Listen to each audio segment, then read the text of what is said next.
Lance and Whitefeather kept motion-activated Arlo cameras on the children, one in the shed on the 14-year-old boy and 16-year-old girl, and one in a room upstairs with no bed, only a tarp floor that stayed on the 9-year-old girl and 11-year-old boy. The video showed a daily routine of waking up early and being forced to stand with hands on head, unable to change or shower, receiving only peanut butter sandwiches to eat before going back to bed on the floor.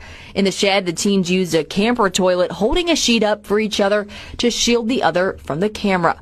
Lieutenant Pyle said she first began hearing about this in August before the shed discovery, but testified could never quite get a hold of a CPS worker to follow up. There was a contact made with a worker once, but there was no further contact to coordinate going and making a visit to the residence together. The jury saw days of video the Arlo camera saved, including the moments deputies busted in the door on the shed on October 2nd. Lance and Whitefeather kept motion busted in the door on the shed on October 2nd.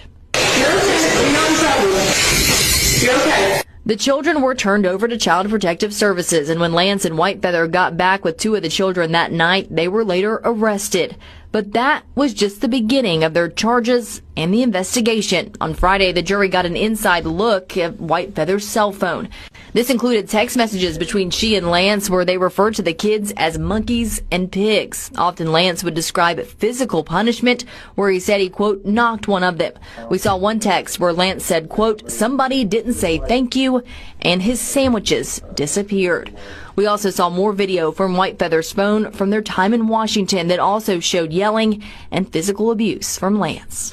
A finance expert from the West Virginia Fusion Center, Alyssa Ledbetter, also took the stand on Friday. She broke down the adoption payments Whitefeather and Lance received from Minnesota.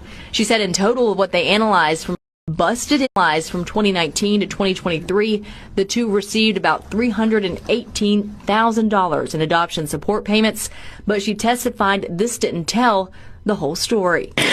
Well, the assistance began in June of 2018, and I only had from June of 2019 to November of 2023, so altogether we're missing about 18 months. All of this leading up to the most harrowing testimony so far on Friday afternoon from someone who lived it.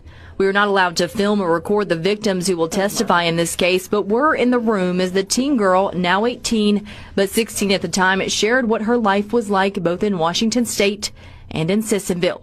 She said life progressively got worse with Whitefeather and Lance once they moved to the ranch in Washington in 2019. This is when the outdoor labor began, she said, and the physical punishments that included hits from a PVC pipe while under a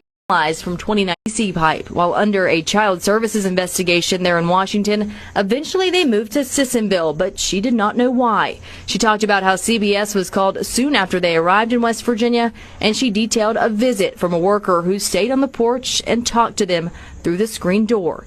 The teen testified she was not honest with CPS because Lance could hear her from where she was standing. Eventually, she and her teen brother, who has several mental health disorders, were locked in a shed in August of 2023. She said she went without a shower for 2 months and never changed clothes. She went from sleeping on a mattress to the floor with a sleeping bag. Her brother slept on the concrete floor with only cardboard at his head. She said she was forced to be his babysitter, but testified he was never the dangerous, violent kid that Lance and Whitefeather made him out to be. Pipe while under a child services investigation. She recalled the use of physical violence, pepper spray, and racial slurs from Lance and Whitefeather. She recalled also being scared when police arrived at the shed, worried that she would say something to upset Whitefeather. Some of her more emotional moments came during cross-examination by Whitefeather's attorney, Mark Plants. At one point, he referred to Whitefeather as her mother, and she quickly corrected him. He questioned why some of her interviews before this contradicted what she said on the stand, but when Tuck asked her why she felt comfortable telling the truth now, she said, because I know I won't have to go back to that.